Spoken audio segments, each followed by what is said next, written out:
All right, guys. Good evening. It is 9:55 p.m. on Wednesday, May 22nd, 2019. Hope everybody's doing well. Um, I'm sorry I haven't made a video in about a week or so. I've been a little busy, and I'm heading out of town tomorrow for a few days for the long Memorial Day weekend here in the U.S. So this will probably be my last video for this week. Just a couple of quick topics here, just on what's happening.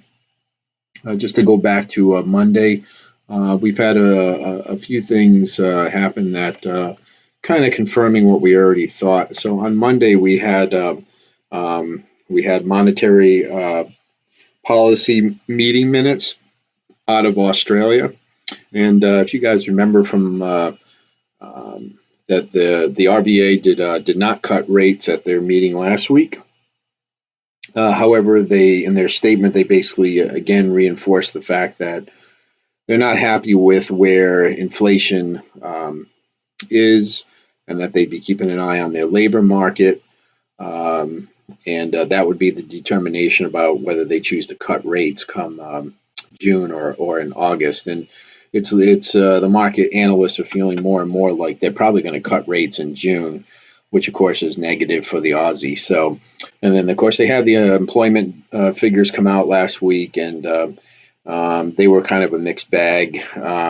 Wasn't really decisive, but if you remember, the full-time jobs were not great, and it was kind of a mixed bag. So it wasn't a really good trading opportunity, but it did kind of set the stage for some continued uncertainty. And so on Monday of this week, they put out their monetary policy meeting minutes, which unfortunately, because I didn't make the video, I'd have to go back pretty far in the Forex Live blog to find it here, which I didn't really feel like doing. But if you go to forexlive.com and you keep scrolling down, keep going back to Monday, you'll find the summary, and there actually is something posted on here under their must read section about RBA Governor Lowe to consider rated. So yeah, this came out on Tuesday. So after they spoke, after the governor spoke. So it says to consider cutting interest rates at their June policy meeting. Lower rates would support employment and help lift inflation towards target. They need further improvement in the labor market. Economy can support the unemployment rate under 5% without inflation concerns.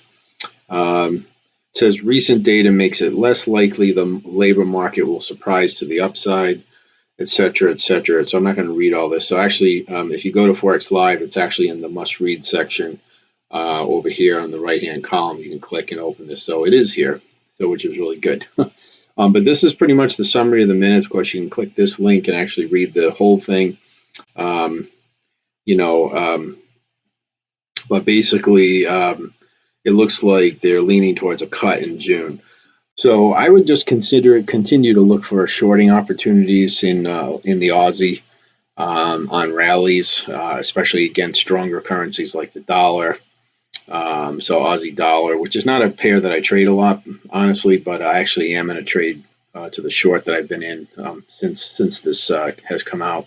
And so I think leading into this rate decision in June, we'll continue to see the Aussie slide. Now, if they cut rates at that meeting, we may not see much more action, because I think the market's going to sell the Aussie into that meeting, and then it'd be kind of like, sell the rumor, buy the fact. At that point, the cat will be out of the bag, and there might not be really much else for the market to do, unless at that point other economic numbers are still looking poor, and perhaps the market will look towards another cut in August. But this what you're seeing on the screen here is really a great statement to read. These bullet points are very to the point, and they pretty much point to what's going on. So again, can expect to see continued weakness in the Aussie, and I'll be looking for selling opportunities on rallies. So, okay. So next up, we had today. I'm going to skip Canadian retail sales. Wasn't really a lot there. The CAD is under some pressure, but I don't think it has anything to do with that. We also had Kiwi retail sales on Tuesday. Again, that didn't really pan out to do very much. The Kiwi's been a little bit quiet. But I still think the Kiwi is, fundamentally is bearish. So let's see. So going to today, we had U.S. dollar FOMC minutes, and so that was the latest thing. And so basically, with the FOMC, they're basically saying that they're going to continue just to be patient. So they're kind of like sitting on the fence here. They're saying, the dip in inflation is transitory, and that overall things are pretty good. That their recent dip in PCE inflation is transitory. Stance likely to be appropriate for some time, even if global conditions continue to improve. So basically, it sounds like the FOMC, and this, of course, this is the Federal Reserve for the United States, if you didn't know that. But basically, it sounds like they're probably not going to do much. They're not going to cut, and they're probably not going to raise rates either. They're going to keep keeping on, even though inflation is not exactly where they wanted it, and they don't completely rule out a rate cut, but they're fairly upbeat about the real economy, and I think they're just going to give this a slow and steady hand here. So that really should be continue to be relatively supportive of the dollar. It wasn't super bullish, but it certainly wasn't bearish.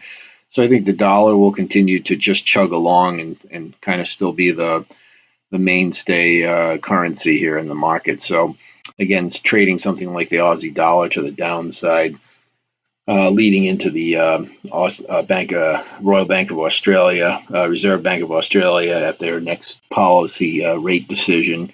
Might be a good way to go. So we'll see how that all plays out. So this is posted right up here on Forex Live now on the FOMC. So I would just, again, just read these bullet points. Of course, you can go here and click this link and read the whole statement if you so care to. But this is kind of the key takeaways. So the last thing I wanted to talk about is what's coming up during the very beginning of the London session tomorrow. And that is, and I'm just going to refresh this page, guys, just in case anything's changed here.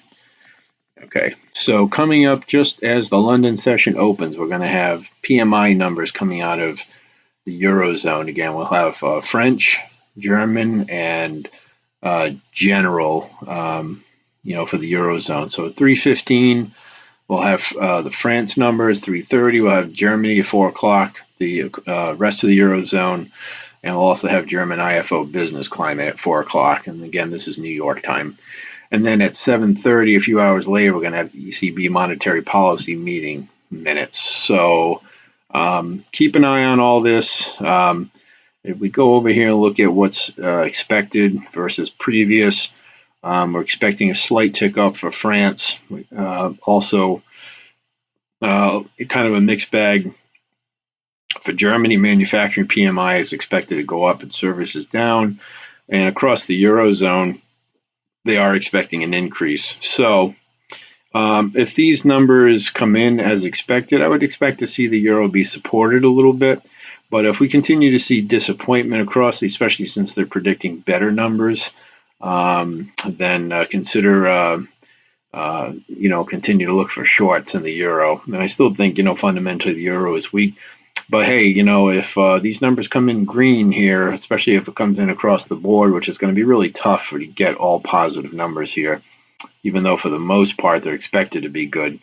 But if you get, a royal flush of green here, then expect the euro to probably rally. Then on the other side, if we get a mixed bag or all red, which is probably more likely, maybe not all red, but a mixed bag, I think that still points to uncertainty on the euro, and we could still see, still can see it for it to be under pressure. So this is the next big event for this week. And again, I've said before that in the past I didn't really look at these PMI numbers very much, but this is really still important. I said this last month too, and so I would definitely keep an eye on these numbers because they're going to have an impact of what the what the ECB is going to do going forward here. So keep an eye on this. It's probably the last good trading opportunity really for the week in terms of scheduled economic releases. On Friday, we do have core durable good orders out of the U.S. But this is a Friday, and we also have retail sales for the pound, which again, the pound's all about Brexit right now. So I would completely ignore this. But for the U.S. dollar core durable goods, we're heading into Memorial Day weekend. I expect Friday to be a pretty light trading day. I mean, early in the London session and early New York session, we might see some volatility, but I expect things to dry up pretty quick, heading into the long weekend here in the U.S. So I would expect that tomorrow really be probably the last good trading day for this week until Tuesday of next week, with Monday being a holiday and all.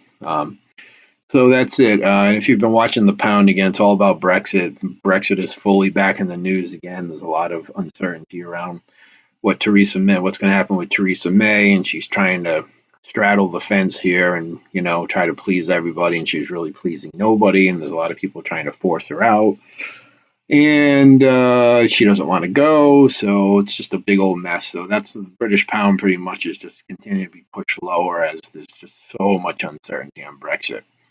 So that's why any of the scheduled economic data for the pound, I would completely ignore it. It's not going to have any impact at all because it's 100% about Brexit. So, and until that gets resolved, until we know what's happening with Theresa May, then probably going to continue to see the pound weaken. So if you're going to trade the pound, as long as this uncertainty remains, I would look to sell the pound on rallies.